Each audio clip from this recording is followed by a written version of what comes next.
we are going to talk about how to market yourself at a convention as an attendee. Here's the thing with being at conventions. Most people aren't behind the table, they're in front of the table. And almost every creator I've ever met, in fact, every creator I've ever met has started attending shows before they exhibited at shows. It just makes sense. That's how we build our brand. That's how we know what to buy. That's how we know what we want to make. And that's how we find other friends who like the same stuff that we like. It's how we meet creators. It's how we meet publishers. It's how we do a lot of what we have to do in order to be successful. It's like dipping your toe in the water. You want to dip your toe in the water before you do a cannonball. So I'm going to give you my 8 best tips for how to market yourself at a con as an attendee. Because everyone starts there, but everyone wants to get behind that table eventually. And these are the 8 best tips that I can give you to move that career along. Number 1, buy something from people's table if you're asking them questions. Like, I know that may sound selfish or it may sound money grubbing, but the simple fact is, creators make 50% or more of their income from the few shows they do a year. We at Wanna Be Press make 80 to 90% of our money at cons. So in order for us to maximize our revenue, we have to sell books. Now, I want to help you. Obviously, I have this podcast that I do out of the goodness of my heart. I do a blog. I do everything that I can to help the community. But the truth is, at shows, I am there to sell books. So if you're sitting at my table, buy a book. And then you've bought some of my time. I like to say a $20 investment buys 5 minutes of my undivided attention. So if you want to ask questions to a creator, there is no better way than to buy a book. Not only does it show that you are serious, but it shows that you value what they do.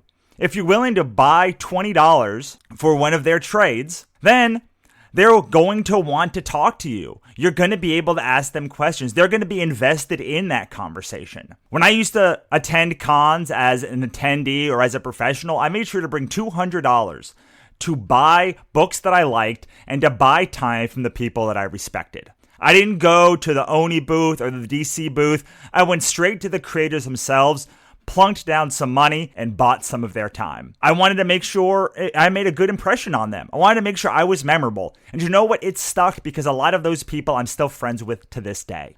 I know, you really want that San Diego Comic-Con exclusive of Luke Skywalker taking a dump on Kylo Ren. I know, it's awesome. But that thing is not going to help move your career along. What is going to help move your career along is to go to creators and get their knowledge, because they have done it before. They've been through the trenches. They can help cut years off of the time it's going to take you to build your own audience. Okay, number 2, ask intelligent questions about their work.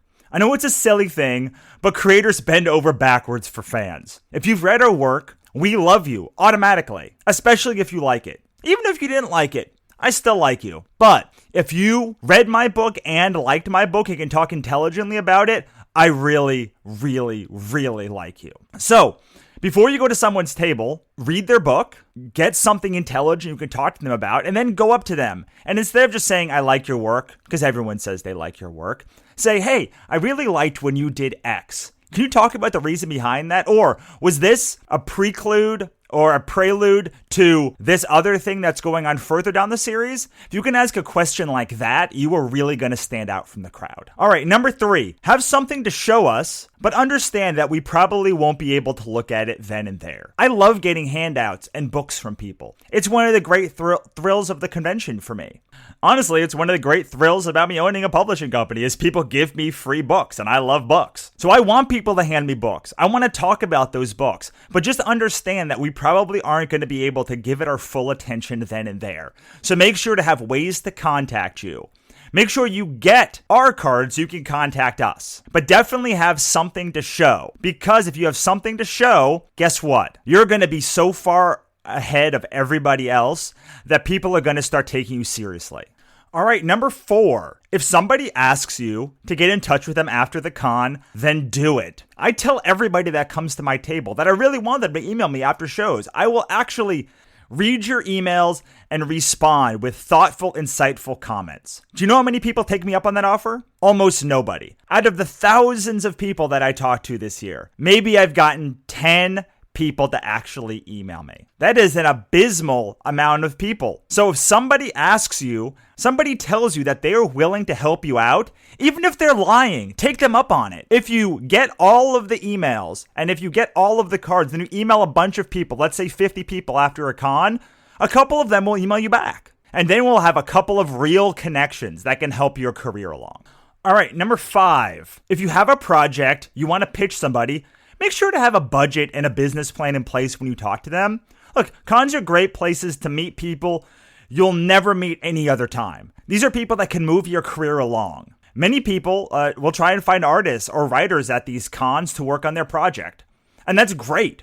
But just remember that the people behind the table are very busy and very tired, and they've probably been doing this for 3 or 4 weeks in a row just to prepare for San Diego or for a big con, or really for any con. So when you go up to them, don't be scared, but make sure to have your ish together. Make sure to be able to talk about the project, the budget, the schedule, when you need it done by, have all of that done in an initial little pitch. And then if the artist likes it, they will request more. But don't try and inundate them with 15 minutes of conversation because we're just not going to be able to remember all of it. Keep it short, concise. Do as best you can to make it an elevator pitch. If you have concept work that you've done or that you've seen online, bring that. Get the artist excited. Then get their card. Tell them you're going to contact them after the show. Leave them what you have for them.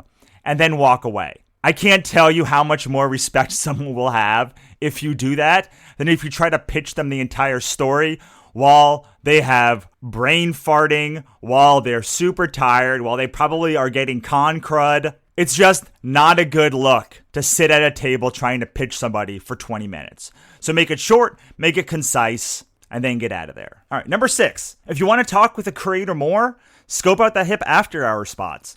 Every con has a bar where people go after the event to get a drink. Every big con has events. The bigger ones, the louder they are. But after every party dies down, there's always some place that creators go to go hang out. And if you can find that place, you'll be able to talk with artists and authors where they're comfortable, maybe when they've had a drink or two, but definitely when their guard is down. The hustle, the bustle of the con is done for the day. They're just there to hang out. But just remember, this is not a time to pitch creators. It's a time just to hang out, sit down, chit the chat, and build a relationship. This is all about building a relationship. So while you may have had 5 minutes inside to sort of ask your questions and get out, here you may be able to enthrall them in conversation for an hour, buy them a beer or buy them dinner, and then they will open up a little bit to you. Right, number 7, follow the creators you want to meet on social media a couple weeks before the con and start engaging with them. This is a really big one because the more points of contact you can have with somebody before you meet them, the more likely they are to remember you. So start early. Again, you're not stalking them. You're asking them intelligent questions. You're responding to their questions they put on social media. You're retweeting the things that they tweet.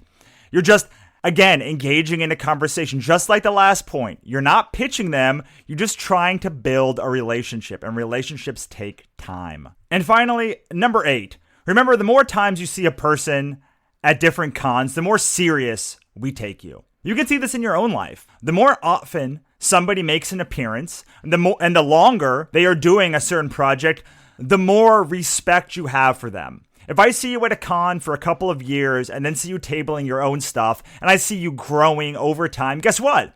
I'm going to take you more seriously than the first time I saw you. So just remember that these things build over time. You may meet somebody at San Diego this year and then at WonderCon the next time, and then you might be at AwesomeCon a few months later. And every time you see them, your friendliness level will grow. It just happens. You can't force it. Again, you're trying to build a relationship, and relationships take time. But the more often you see somebody, the more often you show improvement, the more respect you'll get with that person, and the more your own career will build. And there you go. 8 tips for how to go to a con and market yourself better. You follow these tips, you're going to seriously slingshot yourself to massive success a lot quicker. Before we leave today, I want to tell you guys something. maybe sad, it maybe not. But you know how every episode I ask you guys to rate, review, and subscribe to the podcast if you like it? Well, not a lot of people are doing that, which kind of makes me think that not a lot of people like this show. A lot of people talk to me about they like the show, but still to this day, right now, we've put up 66 shows and have 6,630 downloads, which means every show gets about 100 listens. Now, that's a lot of shows. That's not that many listens. So I'm going to tell you now what I'm going to tell you in a couple months is I've committed to doing 100 episodes of this show. That includes the interviews and the hard lessons. That includes the live shows. That includes everything. 100 total episodes. And my goal for those 100 episodes is to get 20,000 downloads. And if we don't get that in either 100 episodes or one full year, I'm not going to continue the show. I mean, I can't. It's a lot of effort. It's a lot of time. I spend hours every week finding guests, getting guests, doing these hard lessons, and not that many people are listening for the return on the amount of effort and time that I put out there. So I want to tell you that now because I want to ask you something. I want to ask you to tell 5 people that you love and care about who are also creators to listen to this show, to subscribe to this show, to rate this show 5 stars. The 5-star ratings and the subscriptions help us rank higher in iTunes. And if we rank higher in iTunes, then more people are going to be able to find us. So if there are 100 listeners per episode and each of you tell 5 people about this show, we will hit that goal because I'm going to assume half of them will actually tune in. So we need to triple the amount of people that listen to this show in the next 4 or 5 months. Otherwise, this show's not going to exist in 2017. That's not a threat. That's just how it is. So if you don't want the show to continue, that's cool. We'll just keep going on the pace as it is now. But if you do, if you like the show, then please subscribe to the show. Please tell 5, 10, 20, 100 people about how good the show is. Because I want to continue it. I love this show. It's one of the things that I like most in all of the creating that I do. I like this show. I really do. But I just can't continue it at its current pace. So that's it, guys. Sorry to end on a dour note. Have a great day.